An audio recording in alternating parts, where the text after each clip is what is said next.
Ladies and gentlemen, welcome back to the True Life podcast. I hope everybody is having a beautiful day. I hope that the sun is shining. I hope the birds are singing. I hope the wind is at your back. I got another great show for you today with if you watch the show, you know who this is, but let me just go ahead and give you a wonderful introduction for a wonderful individual. Reverend Dr. Jessica Rochester is the Madrinha and president of the Sud de Montréal, a Santo Daime Ayahuasca church she founded in 1997 in Montreal, Canada.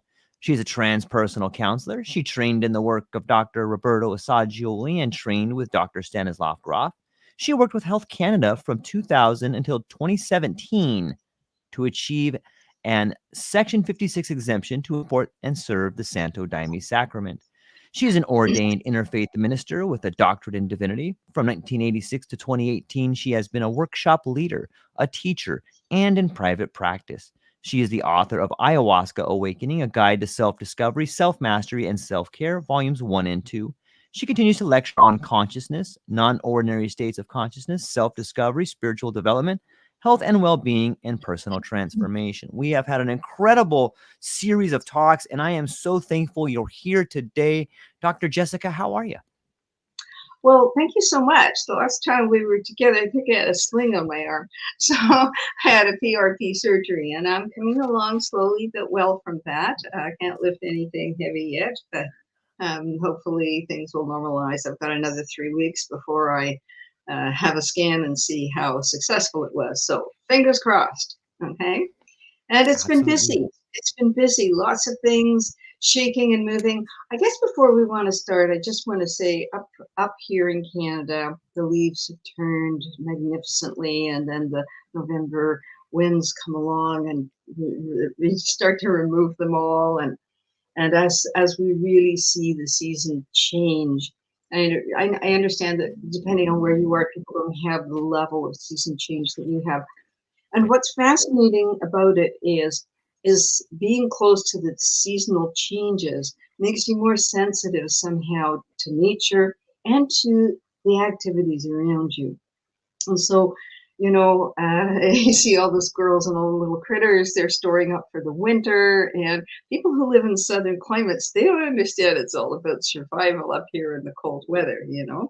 Can't live in a hammock and just lean out and snap some fruit off the tree or go and pull a fish out of the river. I'm not suggesting that people's lives are easy. I'm sure everybody has their own challenges and difficulties, but not everybody has to face the cold winter we have up here. So that's what's coming around the corner for us, is digging out all the winter boots and the heavy coats and until you can't hardly see us because we're so bundled up. And at the same time, today is an important day for all of my dear friends and colleagues and people south of the border. Our dear neighbor to the south. And so all I want to say to you guys is, may wisdom guide you. May you have peace and respect, and today and in the coming days, may those higher qualities be the ones that motivate everybody's words and actions. And that's my hope for you guys, my dear neighbors to the south. Thank you for those kind words. I think we need some civility more now than we ever have. But I have faith in the American spirit, and I have faith in my brothers and sisters and neighbors and a force bigger than we know. I'm hopeful that everybody goes out and does the work to become the very best versions of themselves, because I think that that's how we get through these tricky times. Yeah. And whatever, however the chips fall or whatever happens, that is still the same commitment. Yep. But the commitment is, okay, the people have decided whatever they do decide, and now we're all going to be the best version of ourselves. Yep. And that's, I think, the only way that we can really strive to live the kind of things that we talk about on a regular basis. No point of talking about things and then not living it. So anyway, we were talking about attraction the last few times we met, and we were going to be talking about power. And so just in case people didn't, have a chance to listen to the other shows, then, we were talking about attraction, what it is, and that attraction is a universal principle. You know, planet Earth moves in attraction to the sun, the moon moves around the earth in attraction to the earth. This whole solar system is moving in attraction to our galaxy. Our galaxy is moving in attraction. This is all real, okay? All real. You know, a few billion years from now, our galaxy, it looks like, is going to collide with another one that's aiming for us. You know, this is all, everything is attraction, and everything in our body is, you know, the minerals in our body. You know, potassium is attracted to other, you know, you can take any aspect of the human experience and say that attraction is happening on every level. But we're trying to open it up from just romantic or sexual attraction, okay? To help people understand that this is a force of nature, and understanding that may help us with our areas where we can get stuck, so we can be attracted intellectually to a person, just simply on all the levels on which we are human. We can have a deep intellectual attraction to somebody that doesn't in any way isn't romantic or sexual or anything else, okay? It's an intellectual attraction. We admire their mind. We want to spend time in conversations with them. We read their books. We go to their lectures. We what have you, okay? We study or train with them because we are attracted to their teachings. We're attracted to their message. So there's an intellectual attraction. There can be a creative attraction. Artists get together with artists. Musicians get together with musicians, you know, and it's like, hey, let's, you know, you got your drum, I've got my piano, let's make magic, okay? And so attraction exists everywhere all the time, and it certainly can be physical, it can be intellectual, it can be emotional. There can be strong emotional attraction to somebody to share deeply. Still doesn't mean it's romantic or sexual, okay? People tend to kind of confuse all of these things. I'm attracted to you, therefore I must need to have sex with you, which is ridiculous. Okay. It's just ridiculous. Okay. And we need to sort those things out. And that takes, you know, a little sense of humor, some calmness, some respect, and understanding ourselves in a larger place. Okay.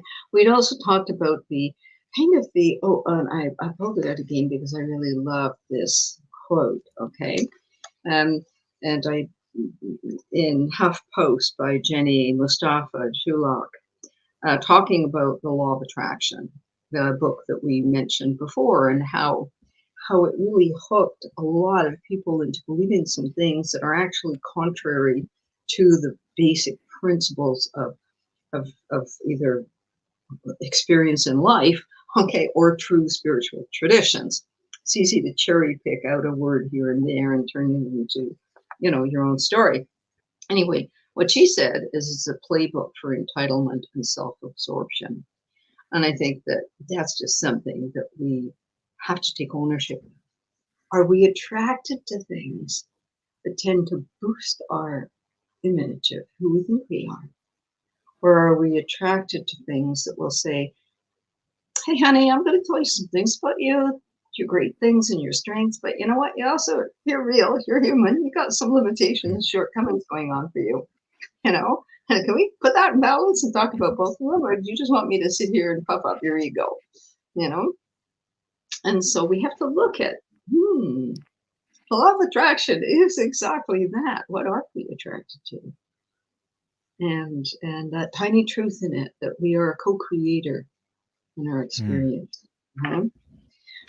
So we live in a world of rampant narcissism, self-entitlement, and it's all about me and what I want and how I want it and what I'm going to do to get it. Okay. So that's about attraction. Was there anything you wanted to add to that? I think I've tried to do a little overview of our last couple of conversations. How did I do here? I think you did excellent. It's a great summary of where we've got into, not only in the last discussion, but a couple before that. I think we had mentioned prior to going into that last conversation that there's so much to cover in attraction, and so many of those wires get crossed in communication, whether it's verbal or nonverbal. It's so easy to mix the signals and not thoroughly understand the communication. But I think you did a great job of summing it up. And if people want to know more, they should go back and listen to that previous podcast because we dive into detail there. Yeah, that's right. And understanding that it's larger than us. Okay. Yes. Try to explain to one of my granddaughters what pheromones are, you know, and sweetheart, you can't smell it, taste it, feel it. It's actually, and I always use nature. I'm a great admirer of like David Attenborough and all his series, and Professor Brian Cox. So, the little bit of time I have for TV, I'm always on, BBC Earth or Love Nature and these extraordinary programs they put on about nature and the cosmos and the universe and stuff like that. And it's so educational and so nourishing on a soul level. And some of it tearful, as you see, okay, another endangered species. And, last week three went extinct and, But anyway, so trying to explain that often the things, first year high school, a very attractive young woman looks a little older than she is. And all the older guys in high school are following her around, okay? And so we're teaching her how to manage those situations. And I'm explaining to her what pheromones are, sweetheart, they're invisible and you don't realize. And then I explained to her, okay, I'll give you an example. A male clothing moth can smell a female clothing moth a kilometer away. That's impressive, eh? Humans can barely smell something next door unless it's burning. Okay, barbecue alight. So, tiny clothing moth, okay, a kilometer away. And animals such as, let's say snow leopards, they will mark off in their huge territory. They will go and they will be rubbing themselves off. They're leaving their scent on this rock and that outcrop, and then trusting as they traverse that there's going to be a female who's going to come along and smell it. And they're also looking for where a female's left a trail. And all of these things are operating in humans so far below our ability to sense them. And so we may not even realize that whatever it is that we're leaking, okay, may have some appeal to, and that's the stuff that we're aware of, and that's the stuff we're not aware of that's happening all the time. And then what happens when you decide to take your power and use whatever power of attraction you have? What happens then? So let's talk about power. Yeah. Should we define power first so that somebody doesn't think that we're talking about hydroelectricity or electric cars? Okay. What's power? What's human power? What's personal power? What would be your definition? It's such a big topic, on some level, on a surface level. I think power is applied dominance, is your ability to dominate something on a surface level. But then as you really begin to dissect what power is, it's sort of this amalgamation of attraction and scarcity and ideals. And, I don't have a real great understanding of all the forces that come to create power. I wish I had a better one. And I think I'm going to learn more today, but I think too many people are trapped in the idea of dominance as power. Wow. Okay. I wasn't expecting that. Okay. So that's certainly, some definition of power, that it's dominance. Okay. Right. So I have a different view. Okay. A little bit different map. Okay. The cartography, back to that. Cartographies fascinate me. And so those of you who are familiar with my work and my book, you're going to see that I believe that our personal power is part of our will, and it's in third chakra. So I devote quite a bit of, a whole chapter to the will, because in the end, it is our will, our personal will, that utilizes this power. Okay? It may be motivated by thoughts. It may be motivated by feelings. It may be motivated by beliefs. But in the end, it is our will power that engages our words, our actions, our decisions. Does that make sense? Absolutely. Okay, good. So third chakra, willpower. In third chakra is also our sense of self, who we are and who we are in the world. Okay. Now, if we dial it down to when we were children, let's dial it right down to the age of 2 and 3, that delightful stage where they're so delicious and wonderful and challenging. You know, as a parent of children and grandchildren, I can say, and having been one myself, okay, is there's challenges in the developmental stages, okay? And what we're seeing is the first go around with willpower. No, tantrums, okay? Don't want, won't do, you know, and the best word, of course, being no, which is only second to want. Want that now, okay? And how it depends on a child's character and how things are managed in the environment. Okay, it's not just the environment and it's not just the child's character. There's a combination of factors there that are at play, okay, that help the child navigate, you know, the boundaries around what I want and others and what I want and what is healthy for me, you know, what I want and what is fair or reasonable to the rest of the family, you know. And want doggy now, yeah, but your older sister is terribly allergic. Okay, so you're not going to get your doggy now. Okay, how about a goldfish? And so you have to navigate all of that, the struggle with personal power, you know, the children in the sandbox, in the park. Okay, there's always going to be the kid that's going to grab the toy, right? Bop somebody on the head. I want that toy, you know. And you know, somewhere I'll have to, you know, the rules of the kindergarten, everything I needed to know I learned in kindergarten, you know. I can't remember his name off the top of my head right now, but it's a wonderful little book. People don't know it, they should look it up. You know, hold hands when you cross the street, hug both ways, okay, play nicely, and don't take other people's toys. You know, it's all right there. If we kept those rules, we'd do just grand as adults, you know. And a big part of it is how to manage our willpower. And part of that is tied up in what is considered in some traditions to be a deep spiritual truth.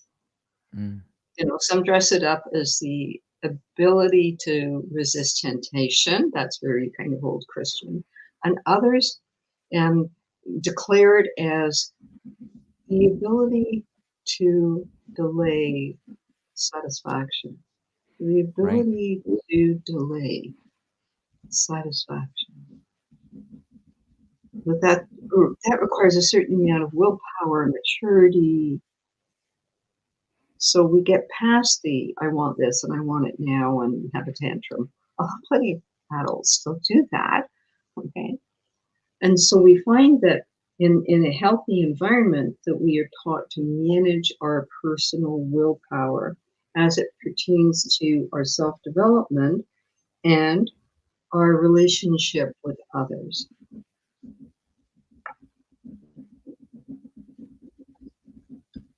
Now, is it a question of character, nature, nurture?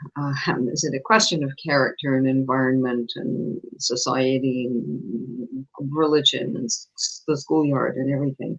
That we all have all these layers of influences and experiences that contribute to our understanding about these things.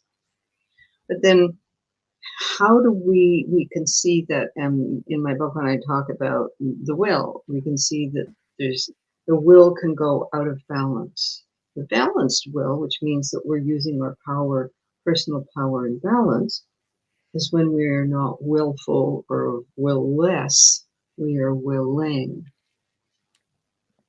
Okay, so we're not allowing other people to just simply dominate us. Right. And we're not busy dominating other people, but we are willing to work in certain ways that are healthy. So we can work in a team, we can work with a group, we listen to other people's ideas, we interact in a way that's respectful, we're without compromising our values. Does that make some sense? Are we still on the same page here? No. Yeah, absolutely. So that's just kind of the background, or how do we arrive as an adult with an understanding of our personal power? And I'm suggesting here that what I believe is that it is all connected to our will power, what I want, what I choose, what I can do, what I won't do.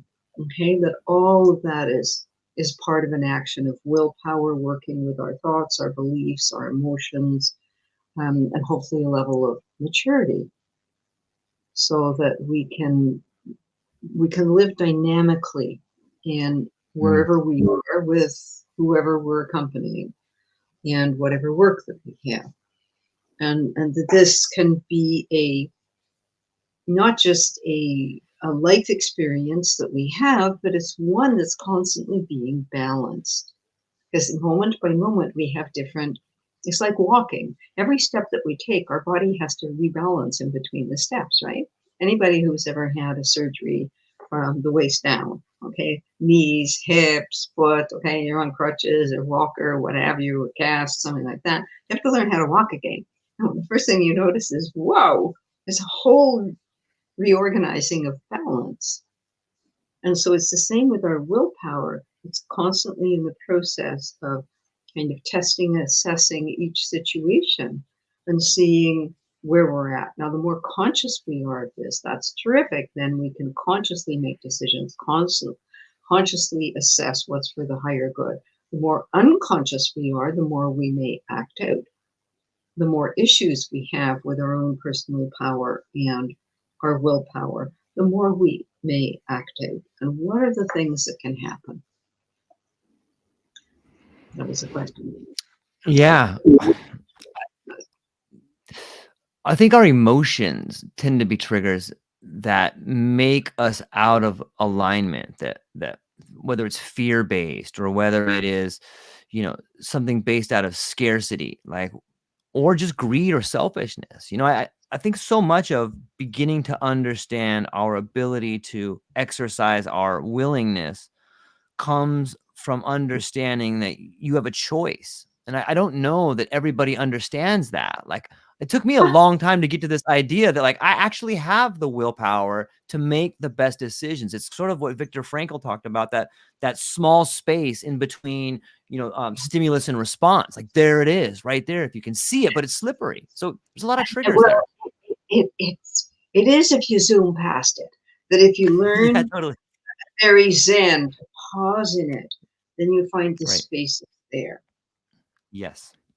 Yeah, loving the Viktor Frankl quote. Full honors to him. Full honors to him. Okay, I printed out some quotes that I thought might be helpful for this discussion. Is that good for you, George? Yeah? I love it. Let's hear them.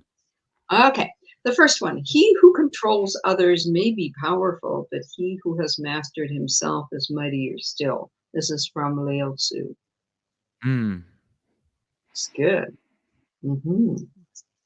Yes. A little quote from Mark Twain. Laws control the lesser man. Right conduct controls the greater one. That's very Buddhist, really. I didn't realize Mark Twain followed the Buddha, but it is right thought, right word, right action, Yeah. Allen Ginsberg, who controls the media, the images, controls the culture. And we start to see, whoa, it's not just my personal, something larger going on here. Napoleon Bonaparte, the battlefield is a scene of constant chaos. The winner will be the one who controls that chaos, both his own and the enemy's. Pretty astute. Of course. One of the greatest generals. Yeah. I mean, we can't necessarily agree with everything he did, but then Strategy on some level. He was a brilliant tactician. yes, we agree on that. If only he kept it to little figures on the top of a tabletop, would be all good. So we could say that about everyone. Stan Grof once said, "There's a way to stop all these wars in the world. What they should have is they should turn them into war games."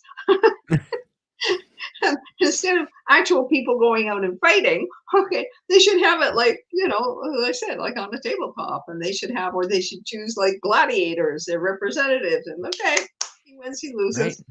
And so this was a whole conversation of how do you stop war? And he was always saying, there's too much aggression in the human experience. You're not going to stop war. I 100% agree with him. There's too much aggressivity in human nature. And too much competition and neediness and greed for us to ever think that we're going to get to the place where it's going to be gone. All we can do is try and keep finding ways of mastering ourselves and educating others, Okay, here's something from Robert Anthony. The one who loves the least controls the relationship. Yeah, it's an old one, but it's a good one. The one who loves the least controls the relationship. Okay, so we're going to talk about that too in a minute. Why is that? Why is that? Okay, one from Henry Ward Beecher. Greatness lies not in being strong, but in the right using of strength. And strength is not used rightly when it serves only to carry a man above his fellows for his own solitary glory. He is the greatest whose strength carries up the most hearts by the attraction of his own. Good, eh? That's Henry Ward Beecher. So, do you want to come back to a couple of those? So we're going to talk about power and the right use of power. And that's why I picked these out, because they went the gamut of power. Do you know what I'm saying? Power over armies and power over your own soul, power in personal relationship. And we can see that it's the same thing all the time, And so personal power, where do you want to start? Out there, in here, personal relationship? Yeah, I think we should start with the personal relationships. I think we can get there either way, but it's the love of power versus the power of love on some level. But I think starting with the individual is a good way to radiate outwards. Good. Okay. So if we have a compromised will and enter into a relationship, our compromised will be leaning us either one way or another, the willful or willless. Willless means we allow others to dominate us. We go quiet, we go silent, we bury it down inside. We're a pleaser, we say yes to everything. Oh, whatever you want, darling, of course, sweetheart, it's you choose, I don't mind, whatever you choose, I'm fine with it, okay? And then slink away and gnash your teeth when you don't get what you want, okay? Okay, the great teaching there. If you choose to give away your power, you cannot be angry when somebody does not do what you want. Yeah. How many women I've met in relationships who come to this huge awakening that they have been handing power over to their partner. And that happens a lot in heterosexual relationships. I can't really speak so much to other dynamics. Other people perhaps could contribute more fully than I could, just simply because of the couple of work that I did. The large percentage of it was, basically heterosexual couples. And it was more often the woman conceding to the men, going along with the men. Okay? And this is a more deeply rooted experience in the human. I mean, come on, women only got the vote here in Quebec in 1940 something? Oh, that's not even 100 years ago. It was it 20 something years ago that the law was changed here in Quebec, where it was no longer, where it became part of the law that because it hadn't been, it was considered like kind of domestic violence. So a man could basically beat up his woman or rape his wife, and there's no law against it. Hey, you married. This is marital. So society and the laws were in place. Example, in Brazil, up until the year 2000, and the women in Brazil had worked 28 years in the courts. So some women died without seeing it accomplished. Okay, they worked 28 years in the courts, have equal status to men. Up until 2000, it was written into the Brazilian law that the man was the head of the woman, and a woman could not make a decision for her own life or her children's life without the man's approval. This is all about power, isn't it? That's a sad little face you got going on there, George. You know? Yeah, it's a giant power dynamic there. And I'm just struggling to think of the long-term consequences of identity when a person has been kept in that position for so long. Yes.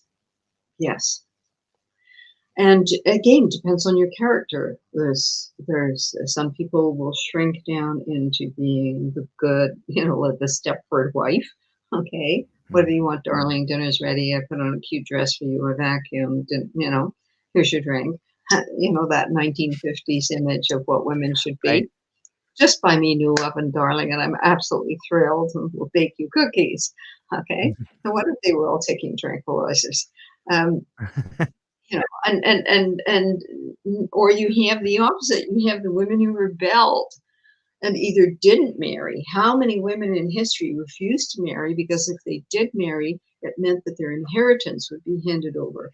That still was happening not so long ago, and it probably still happens in some countries where individual power is affected by personal power, rights and freedoms are affected by laws, social norms, regulations, cultural norms, religious norms. And so everything that is outside that imposes itself on our personal will, and I use the word impose because there are rules and laws that we support and agree with that are for the benefit of everyone. Traffic laws, for example.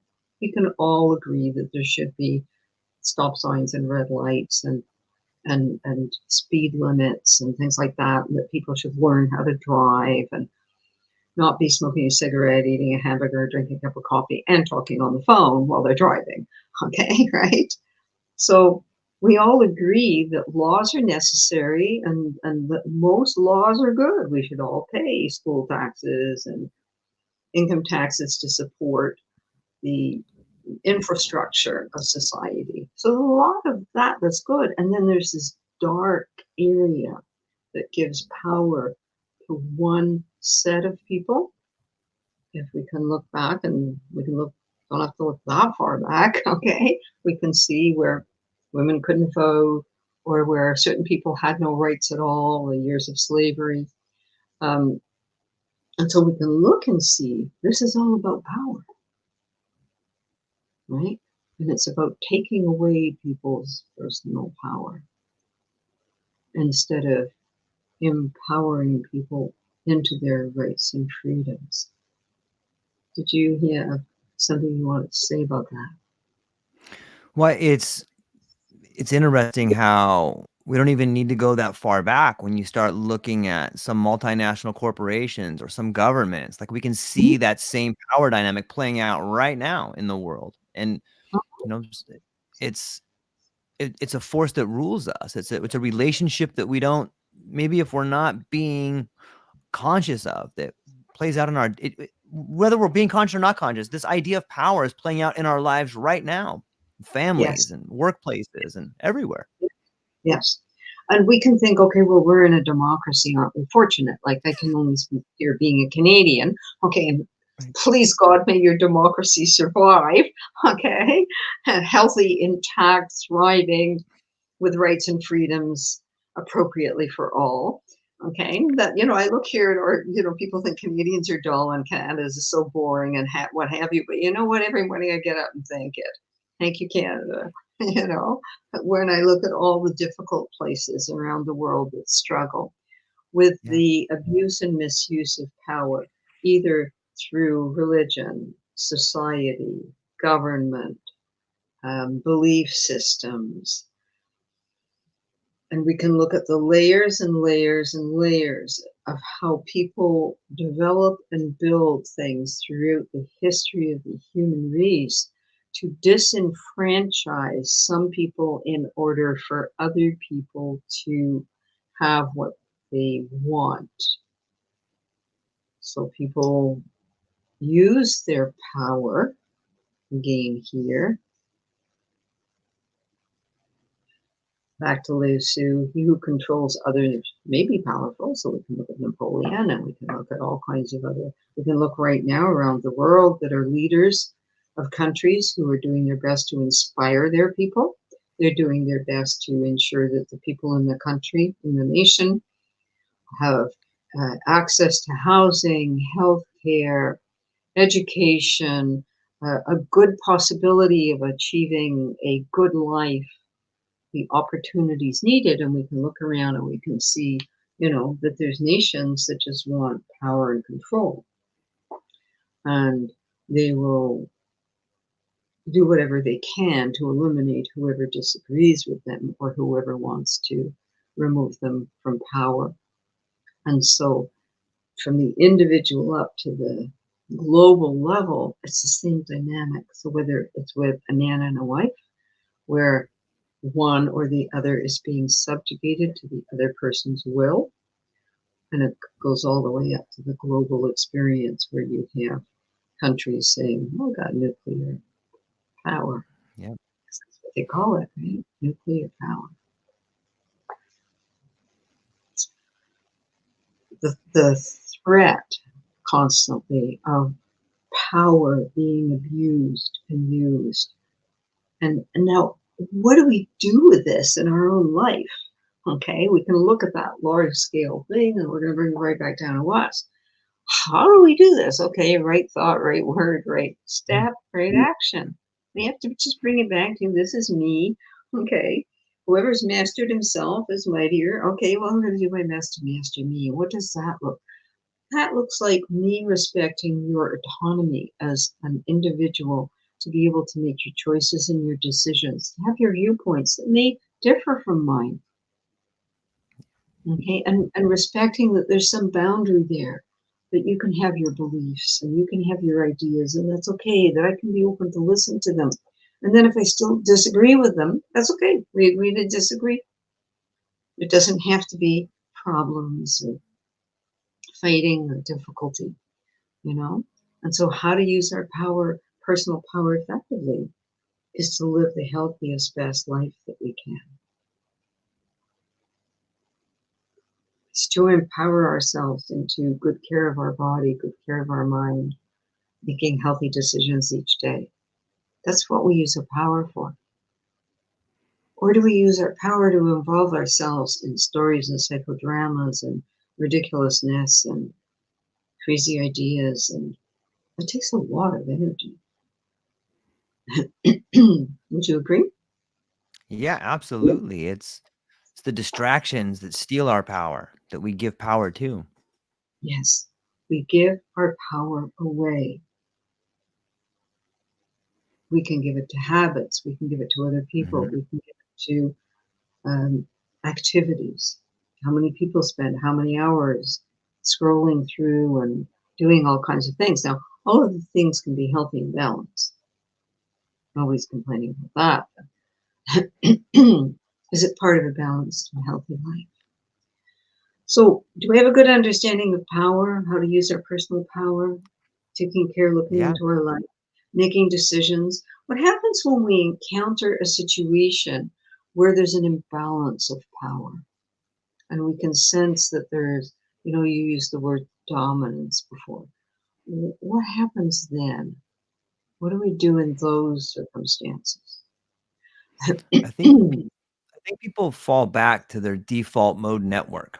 they fall back to the argument they had with their parents when they were 4 or 5, or the fight that they saw. It's like we almost fall back into that lower level of consciousness where it's just that default mode where fight or flight. Yeah. Yes, absolutely. That's what happens. And we have 3 survival responses. We have freeze, flee, and fight. Okay, not hard to forget, easy to remember. And some people freeze when they are in a situation of conflict or where there's a dominant person around them, a person who, now, maybe we better take a moment there. There are some people who naturally kind of, because of their personality, their character, their wisdom, knowledge, experience, they're not dominating. Do you know what I'm saying? But they have a place. You go into a classroom and there's a teacher. Okay, the teacher isn't dominating the class. Okay, I just want to make that distinction because some people get confused around these things and don't understand it clearly. So if you're in a situation with somebody who knows a whole lot more about you than a subject or has abilities that you don't have, then they're not dominating you. Maybe they're showcasing their abilities, or maybe they're sharing about things that interest them, but it's not a dominating. That is an energetic thing that requires a motive.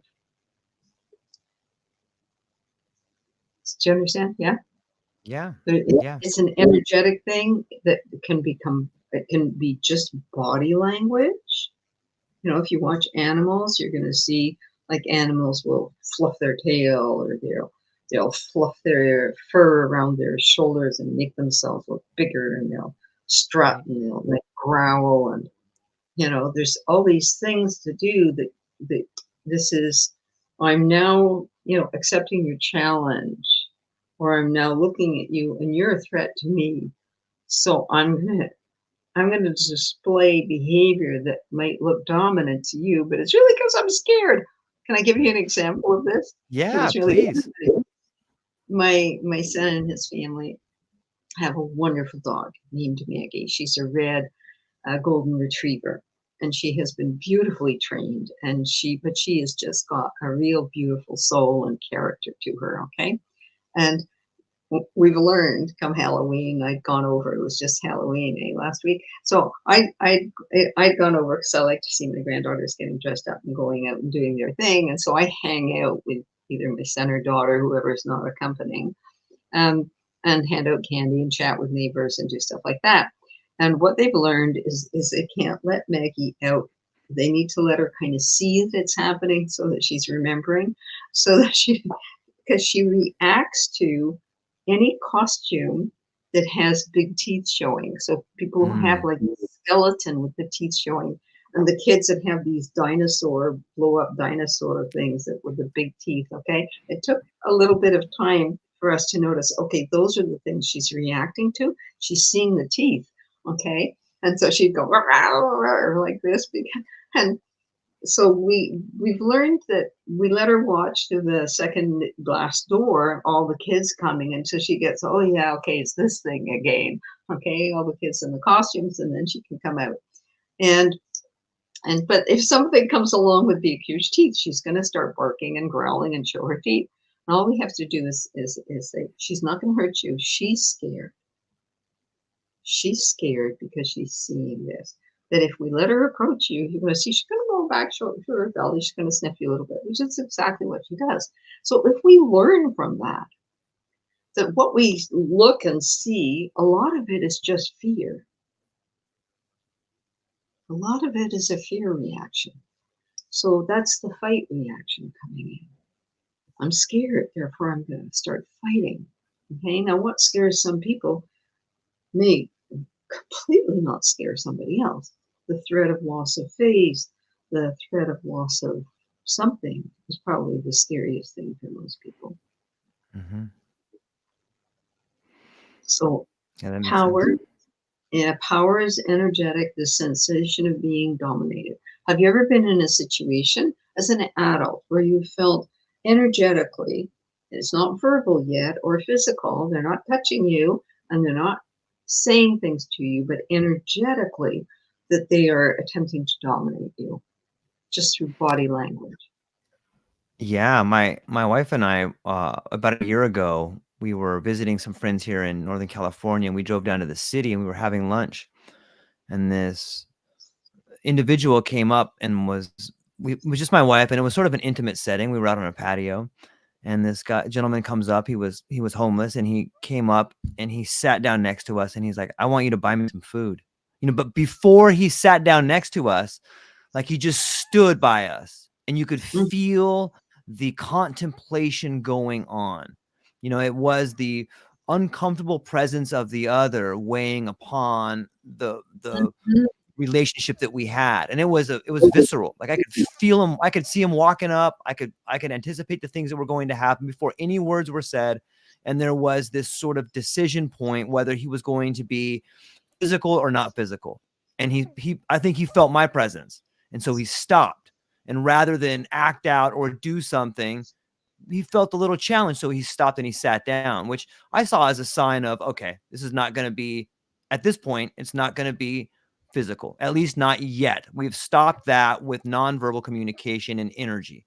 Like, he came into the presence of something that was equal. Oh, what is this? Maybe I shouldn't do that, but I know that feeling well. Yes. And that's something that, we have to learn, because it's not something that's taught at school, and most parents don't know you have Right. to teach kids that unless you're a smart enough person that you send your kid into sports and you talk about those things, or you send them Right. into martial arts and you say you're going to learn how to breathe and ground Yeah. yourself, and you're going to learn how to really be in your body and how to project confidence and strength and not kind of shrivel down. Because here's what happens, and that's an excellent example. Thank you for sharing it, of how you kind of firmed yourself. Right. You sense this presence, and the person's intention was not, it wasn't clear yet, but it was an uncomfortable vibration that you were getting, and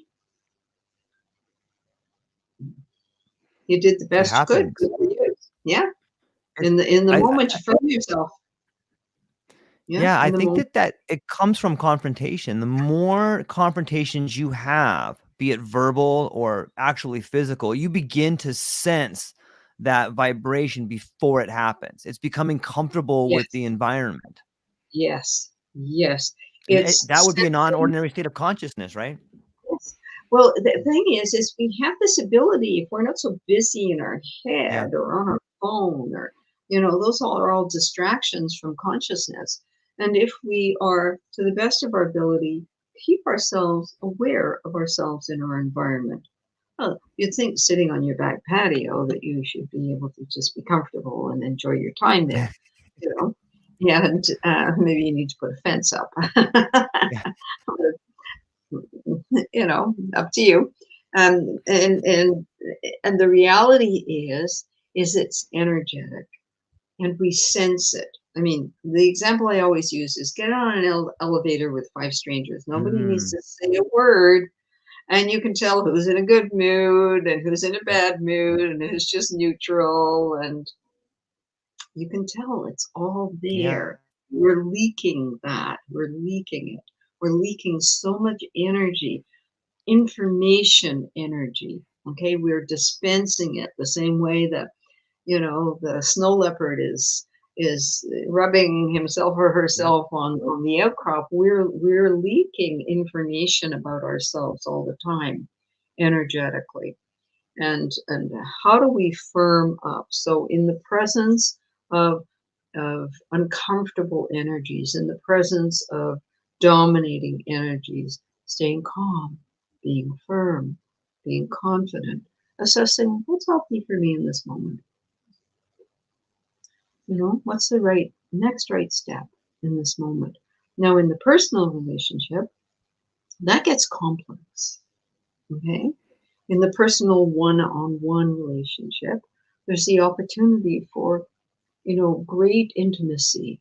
And by intimacy, I mean intimacy, emotional and intellectual, and yes, physical, of course, but Don't confuse intimacy with sexuality. Intimacy is the ability to fully be yourself, to share your deepest hopes and longings and fears, and that you know you will be cared about, loved, and received, right? And so, you know, if there's an equality in a personal relationship, then that's the great potential. If there isn't, and because of whatever reasons, social, cultural, religious belief systems, okay, there's an inequality, or one person is so used to taking the one down position that they go actually unconsciously go out and find somebody who's used to taking the one up position, the marriage made in heaven. Okay. He or she is used to being one up, and he or she is used to being one down. And so they just keep doing that until somebody cracks. Okay. Yeah. And when they crack, they crack. So we learn to not give away our personal power to others. We learn to keep our personal power to ourselves, to use it wisely.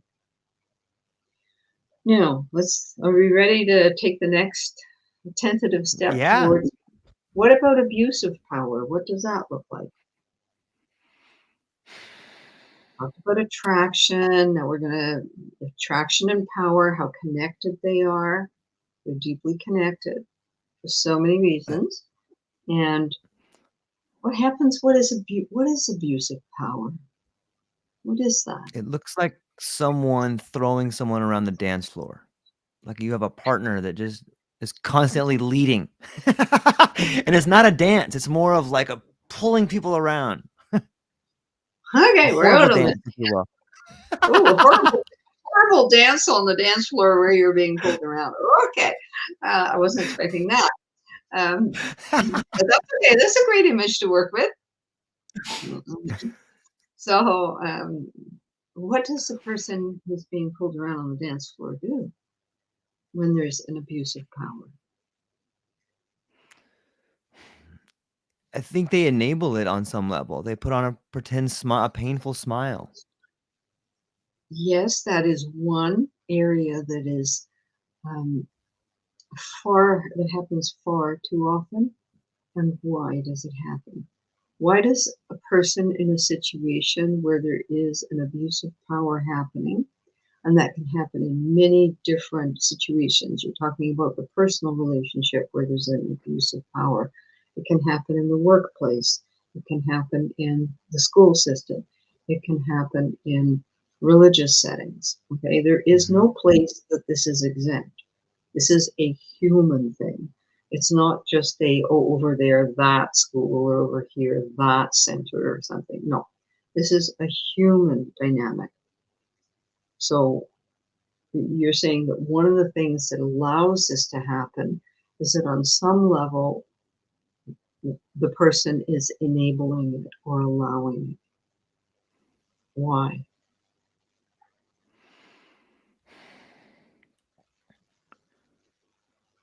I think that there could be multiple factors. One would be a learned behavior. It would be maybe an unrealized generational trauma that is continuing to play out. The one up, the one down thing that we spoke about earlier. Mm-hmm. And I think maybe something more genuine might be fear. A person's fear of loving themselves at a level that they deserve to. Mm-hmm. Yep. Yeah. Yes to all of that. So at the core can be a number of things. There can be and it's all coming back to third chakra. Remember in the beginning I said third chakra is where I believe our willpower lives, and that it is tied up with our sense of self, who I think I am, and my perception of reality. So if we have a healthy, reasonably confident, reasonably resilient, all of us can get an ouchie in life, okay? And we're not superheroes, we're just people. Okay, but if we have a fairly confident, fairly resilient sense of self, we will be able to recognize when there's something wrong happening, and we will put a stop to it. We will seek help, we will seek professional advice, we will check our reality, like, is this happening? Okay, lot of gaslighting goes on, right? So is this really happening? And so, but that's depends on that. Now, if we have third chakra wounding, in other words, as a child, either we were abandoned, so we developed a false sense of self. I'm unlovable. No one will ever love me. If I love and open my heart, people will abandon me, etc. I will be rejected unless I please people, unless I'm good with people, unless I do what they want. Okay. And then the flip side, if you've been invaded, so things happen to you that shouldn't have happened, either energetically, verbally, physically, etc., then you might develop the I'm not worthy, this is all I deserve. So if he slaps me around a little bit, well, that's all I'm worth. Okay. And so those are like extreme. Okay. Then there's everything in the middle that can be happening. So, yes, a lot of the times people will tolerate or enable abuse because of their own inner woundedness, not realizing that they have the right to protect themselves and stop and say no. Now, what happens in an abuse of power where it's in a situation where it's with an abuse of power with an authority figure? I mean, we've talked about the personal relationship, the Right. two people in a personal relationship where there's an abuse of power in the relationship, there's abusiveness going on. Okay, but what about if it's different? What if it's about a teacher with a student, a doctor with a patient, a coach with an athlete, a religious leader with a member of the congregation? What about then? What happens? This is a slippery place. We're talking about, Abuse. We're talking about power. We're talking about yeah, will. We're talking um, about attraction and how people can confuse attraction and power right. issues.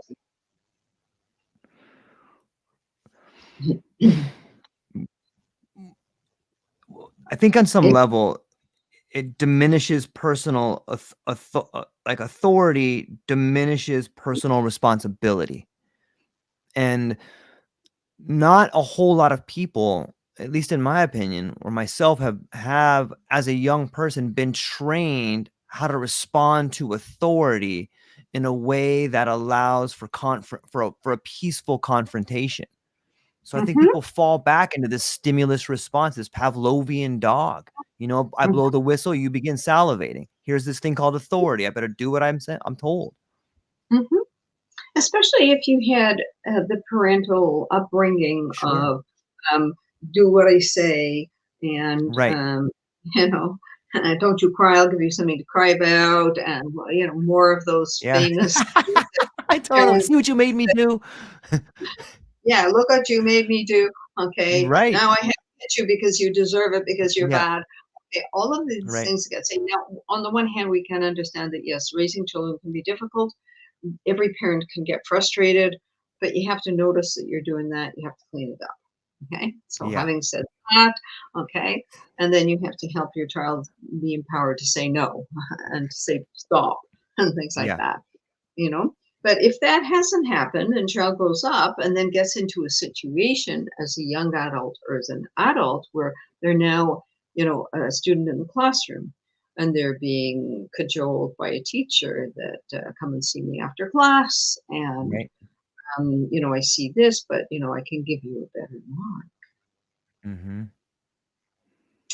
Okay, that's a serious abuse of power if you Yeah. whatever it is that somebody's after. Okay, and it's usually money, sex, substances, Right. power issues. Those are the usual suspects. You know, and so there's this now the dominance of will in the position of authority, right? What is it that how do we help people awaken to this dynamic? Because we see it everywhere. And we're seeing so much of it in the entheogen and psychedelic world. I mean, you know, so-called leaders and so-called teachers and so-called shamans who are misusing people for money, for power, for status, Yep. for their own sexual needs. Okay. What is it that we can do to educate? How do we support people? How do we support people to pay attention? I mean, we have an ethics code on our church website. We have an advisory for external events. Check the certification. Do they have a code of ethics? What are their principles?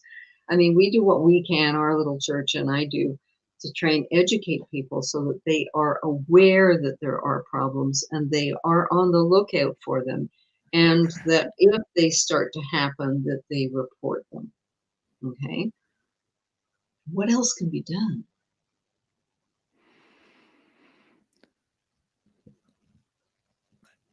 I think on some level you can look for those. If you're in that situation, you could look for that nonverbal energy transfer. Like it may not be easy, especially if you are already in a non-ordinary state of consciousness. But I think that there are warning signs on some level if you're willing to pay How am I attention to giving them. my power away? Is that what you're saying? How am I giving Yeah. my power? Yes, yes, thank you. Because here's where it gets really tricky, okay? Is sometimes it's an Yes. out of the blue thing that you're not expecting and you haven't been aware that you've been giving away your power, but all of a sudden something's happening. And that needs to be kind of the first check-in, which is what am I doing that, and even if it's just I'm here, then I need to leave. Okay. I've Mhm. bought into a belief system. I've bought into this rock star is the greatest person on the planet. Therefore, yeah, sure, I'll go to the after party and sure, I'll take that drink and because I'm with the rock star, right? And so we all need to, there's two sides to this and it is tricky, okay, because there's absolutely no way that I want any of this to ever be understood as blaming victim. I'm absolutely not. Right. Any person in a position of authority and or power who so abuses that position should be removed from office immediately. It's as simple as that. There should be dire circumstances that have consequences. So whether it's a teacher in a classroom, whether it's a doctor with patients, whatever it is, a shaman, a religious leader with, people in a retreat or a workshop or a congregation. So on the one side, the more, there is the person and the office. And people don't get this, that there's the person and the office. The office itself of teacher, doctor, religious leader, member of parliament, whatever, okay? Mhm. Coach to the National Hockey Right. League. The office, the role, the position, the title, President of the United States, that has its own power, that seal of power, okay? And that office has its own set of responsibilities, its own moral code, ethics code, and duties and responsibilities. That's separate to the person. We don't have presidents, we have prime ministers here in Canada. Right. Prime minister is an office. I'll use Canadian politics. Prime minister is an office. You can remove the current one, and whenever we vote again, he may go back in, or it could be a different person from a different political party. Every approximately 4 years, we go through a voting process, and so it's the office, and anybody who steps into that office, and again, whatever it is, prime minister, president, teacher, doctor, religious leader, has to understand that the distinction between their own personal willpower and wants has to be aligned with that office. We don't just get into position of power and it's the 3-year-old I want. You have that toy, I want that toy. Want doggy, yeah. Okay, I want, and the tantrum when I don't get it. Right? And so how do we help people on both sides understand this? How do we help people who are in positions of power understand the sacredness of office?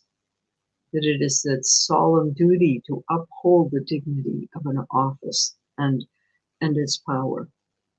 And how do we help people understand that when you go to church, or when you go in a classroom, or when you join the hockey team or the soccer team or whatever it is, that you have an individual right to the autonomy of yourself, and that you have a right to speak up if you have concerns or questions about that, and to trust your instincts and your own inner resiliency, and do your best to make sure that you report any concerns. Does this make sense? It does. It's on some level, isn't there I hesitate to say leap of faith, but doesn't there have to be some leverage and some trust going to somebody? Like, you have to give away a little bit of your, like, let's take the word surrender for a moment. We see this word put all over the world of entheogens and psychedelics and ceremony and rites of passage. This idea of surrendering power to the experience, but what you're simultaneously reclaiming personal agency. Yeah, but this is where it gets all confused up, okay? Yeah, totally, yes. You're right down into the atomic level of it now, okay? Right down to the atoms of it, which is you go into a situation that requires a certain level of trust. Can I give you a silly example? Okay. My dear dermatologist of 35 years who diagnosed and saw me through, I had cancer 30-some years ago, has retired last year.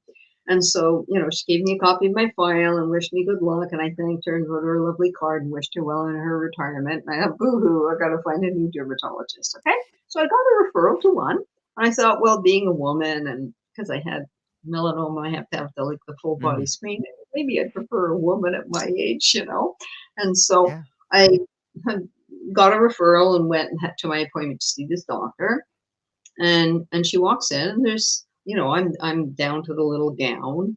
Okay. And she walks in, and there's somebody behind her. There's another woman, but there's somebody behind her. And I say, good morning, doctor. I won't say her name. And it was like, good morning or so. And so I waited, and I looked at the person behind her, and I said, good morning. And who are you? There's no way I was going to, they're in that little blue nightgown thing.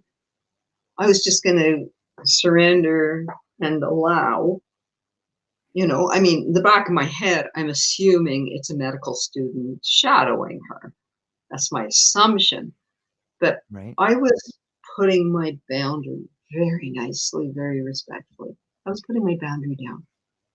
I'm going to be basically naked in front of one stranger is bad enough. Okay. But a stranger I'm not even introduced to. Now, the burden of duty should have been on her. Now, maybe she's busy, stretched, whatever, to say good morning to me. With me today is Dr. So-and-so, medical student, doing her residency in dermatology. She's shadowing me today. That would have been the right thing to do to keep the power balance proper in the room. It fell on me. Fortunately, because of all my work, I have the skills, the experience, the tools, what have you, to make sure that I don't get in an uncomfortable situation without respectfully doing my best to try and affirm it, And so that's how even small little situations like that, a different person from me might have just felt like, oh, I'm in a doctor's office and they're a doctor and I have to do what they say and I can't question them. And needless to say, I got a different referral to another doctor. She was so brisk and rough and bye. I was like, okay, thank you so much. Have a great, thank you for seeing me today. Bye. And it's like, no, we're done here. So I got a different referral.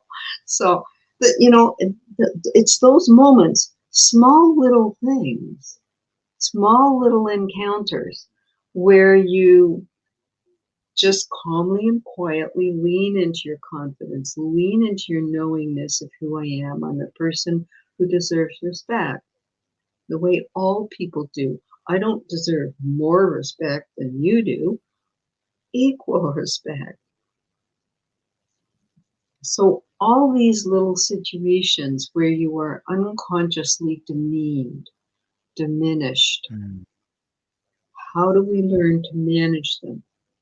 With respect, kindness, and if possible, a little sense of humor. And then when we find ourselves in a situation, do we ask ourselves, okay, what do I learn about how I got here?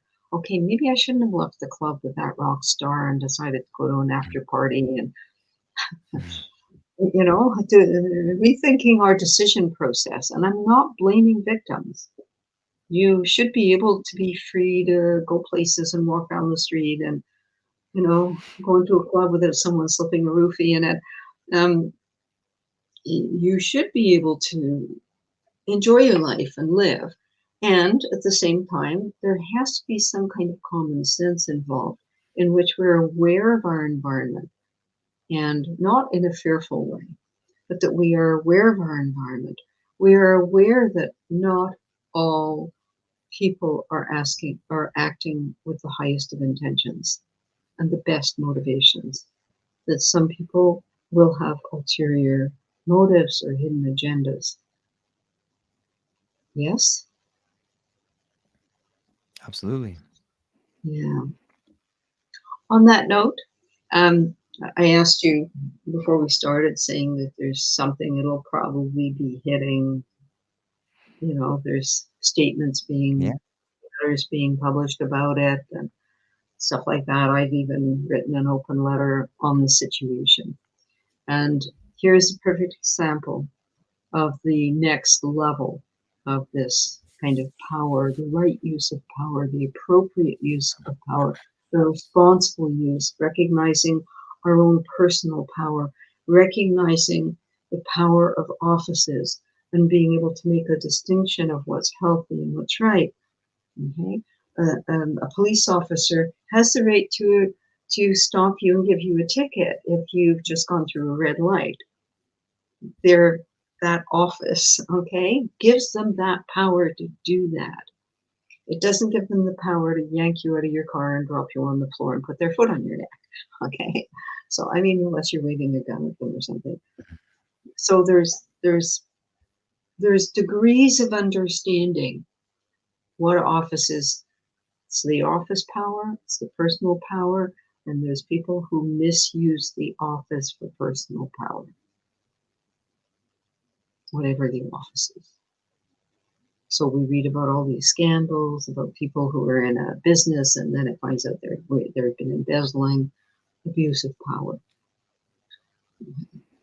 People in different situations where they've taken advantage. So there's deep learning on both sides about how do we do what we can do to ensure the well-being and the health of ourselves and our loved ones, our communities, to ensure ethics and good standards, and at the same time be mindful that not everybody's thinking the same thing.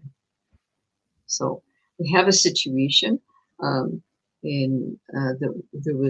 there is a church, Santo Daime Church in Rio de Janeiro.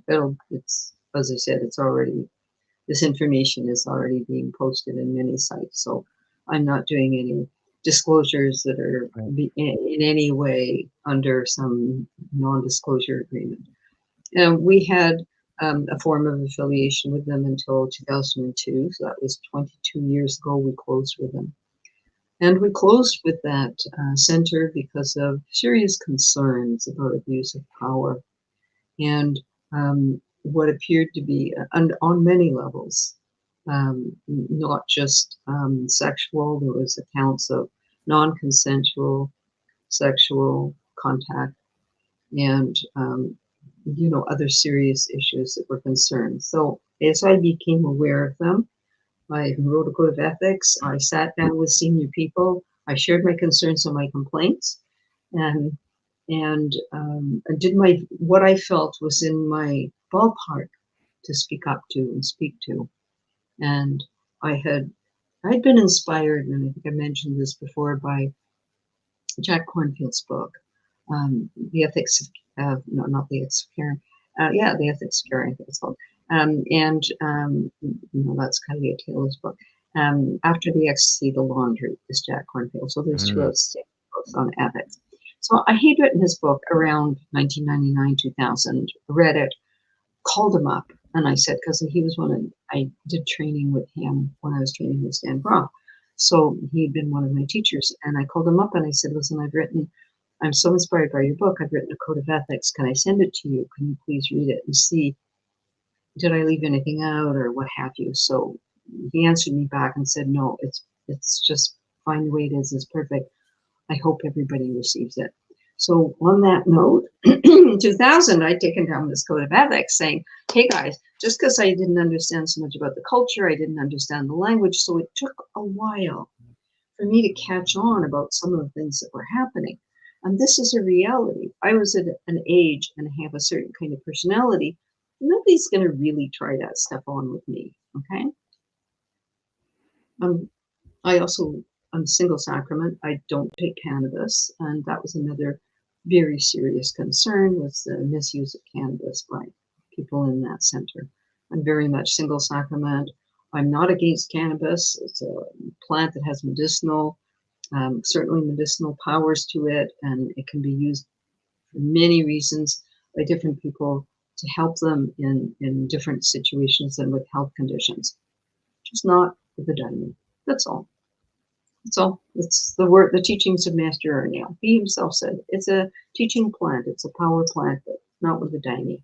We have one sacrament. That's our sacrament. So in 2002, when it looked like things were not going to be changing, we closed with that center. And every couple of years, there would be more things coming through here and there, another story, another thing. And part of the big problem is another problem that just simply has to be spoken of and is being spoken of. In Canada, the abuses of power are no longer being tolerated. But what also is not being tolerated is covering up.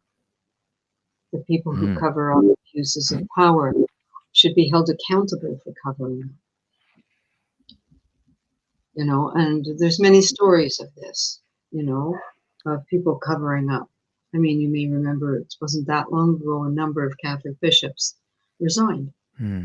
They said, we knew about this and we did nothing. So we are doing what we should have done. We didn't speak up, so now we must resign. I thought that's admirable. They've finally done the right thing. It's not like we did this and we didn't look. And, and it takes us, so finally now, in all of these previous circumstances, some of which I did my very best, even though we were no longer affiliated, I did my very best writing at large to the Santo Daime community, explaining our culture won't accept this. These things are crimes. In our country, these things would be crimes. This will be damaging to the Santo Daime, and needs to stop, etc., etc. Usually what happens is I would get a campaign of darkness against me. Okay, which is fine. I said what I needed to say, and it's all okay. But finally now, and women would be persuaded not to. They would be manipulated, lied to, cover up, all kinds of things would happen. Okay, finally one woman, she had enough. And she was a member in that congregation, also worked for this particular leader. And she's now got a lawsuit against him. So finally, so she has our full support. We've written a public letter, open letter, in full support of her and applauding her efforts and encouraging her and trying to let her know and the community know that she's doing the right thing and that nobody should be interfering with manipulations, lies, and covering up. And so it's a sad moment, but it's been a long time coming. And people who think that they can, eventually the truth makes room for itself. So if anybody here is in a situation, if anybody's listening or watching this, and you're in a situation where you're either on one side of the equation or the other, if you're aware that you are misusing your personal power in an office of responsibility, please stop. Think of the consequences to you, to your family, to the people that you're supposed to be serving. Stop. Clean up. If you are in a situation where you are being taken advantage of on some level in any way, emotionally, spiritually, intellectually, sexually, etc., financially, stop. Ask for help. Speak to people that you trust. Let them know what's happening. And that's the only way this whole movement is going to go forward, because I don't think a month passes but there isn't another scandal about money, about sex, about other substances, about something. So it was a bit sad to have to talk about this, serious and sad, but let's end it on an up note, okay? Let's end it with positivity.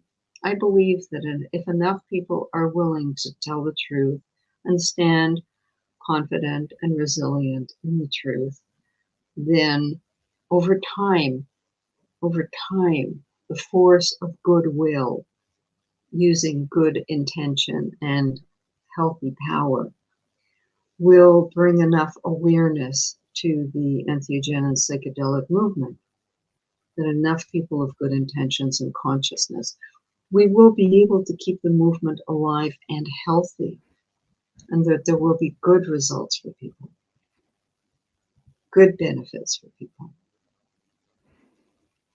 You join me in that?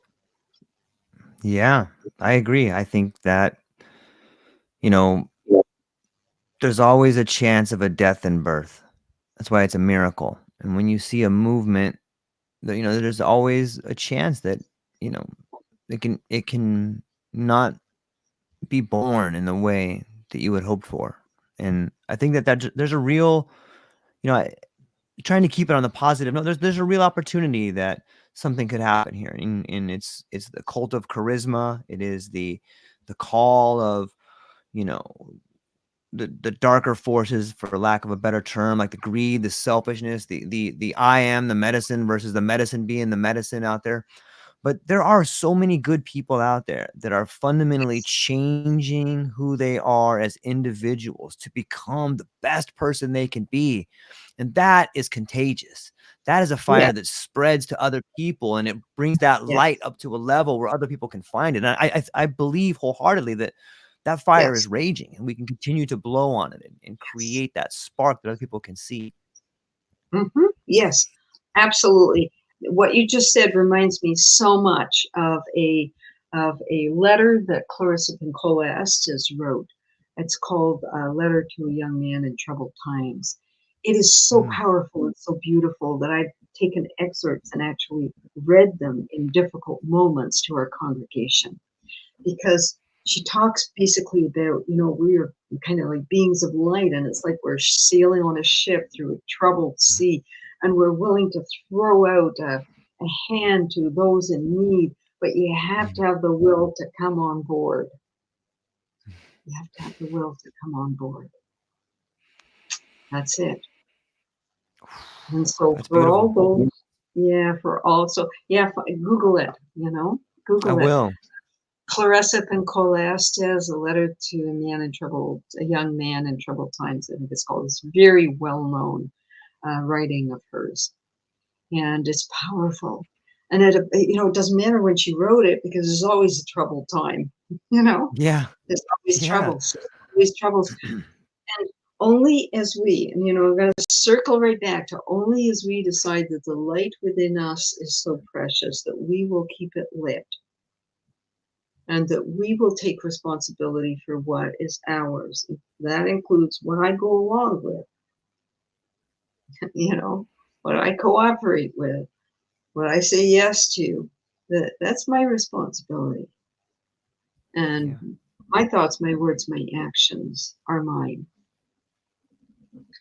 And so may all people, may all people keep the light within them lit and be filled with confidence, hope, resiliency to let troubled days come and know, okay, this was a hard day, but it's okay. I'm still here. I'm still here, fighting the good fight, Yep. living the truth, living my truth, serving where I can, receiving where it's appropriate. Well, it's always a joy to Yes. hang out with you. It was a difficult Always a pleasure. topic. What? Always what? Always a pleasure. Always a pleasure. It was a difficult topic, and I think just one that's needed in this time, and the kind of thing that it just needs to be honestly and openly talked about. We all are human. We all have strengths. We all have shortcomings, and we have to just acknowledge that and work with it. So until the next time, Yes. it's been a great pleasure. Yes. Indeed, everybody within the sound of our voice, if you enjoyed the conversation we had today, go down to the show notes, check out Dr. Jessica's website, check out her books. They're like a cartography for the mind. I promise you, you will not be disappointed. And join us next, the first Tuesday of every month.